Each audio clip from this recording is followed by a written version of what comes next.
ГСП онлайн. Городские новости сейчас. В бизнес-инкубаторе УГТУ прошел конкурс «Мисс и мистер» зонального студотряда «Северянин». Такое соревнование среди бойцов отряда Ухты прошло впервые. В нем поучаствовали 6 пар студентов.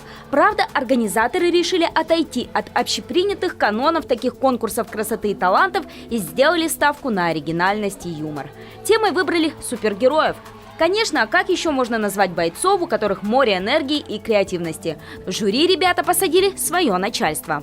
И несмотря на то, что я их руководитель, я сегодня здесь как гость и член жюри, потому что полностью всей подготовка от начала и до конца, идеи, сценарии, конкурсами, вопросами, испытаниями занимались они. То есть это то, что делали бойцы для самих себя. И здорово, потому что все наши ребята включены в это дело, те, кто участвует, и те, кто их поддерживает, и те, кто готовят. В программе было состязание на лучшее блюдо, импровизированная озвучка фильма и интеллектуальный конкурс. И пусть с вопросами повезло не всем, кому-то из участниц досталось отгадать исходное состояние изюма, а кому-то определить метраж пенальти, ребята справились на ура.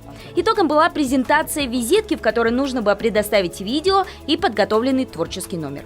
По результатам выбрали победителей. Ими стали четверокурсница Диана Якупова и второкурсник Савелий Братанов. Кстати, до финала никто не видел лиц этих участников.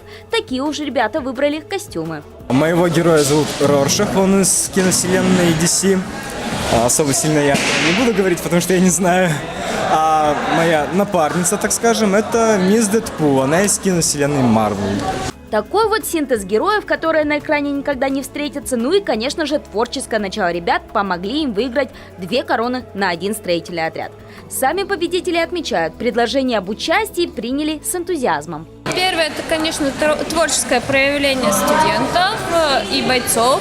И это разряжает и разнообразит тут жизнь. То есть появляются все новые и новые такие интересные мероприятия, которые хочется посещать, в которых хочется участвовать и прилагать силы. Закончилось мероприятие общими песнями в одном большом кругу. Для этих студентов дело привычное и, судя по радостным лицам, любимое. Через несколько месяцев они разъедутся по своим рабочим местам. Кто-то станет проводником РЖД, кто-то отправится на стройку, а кто-то попробует силы в вожатском мастерстве, работая с детьми в летних лагерях.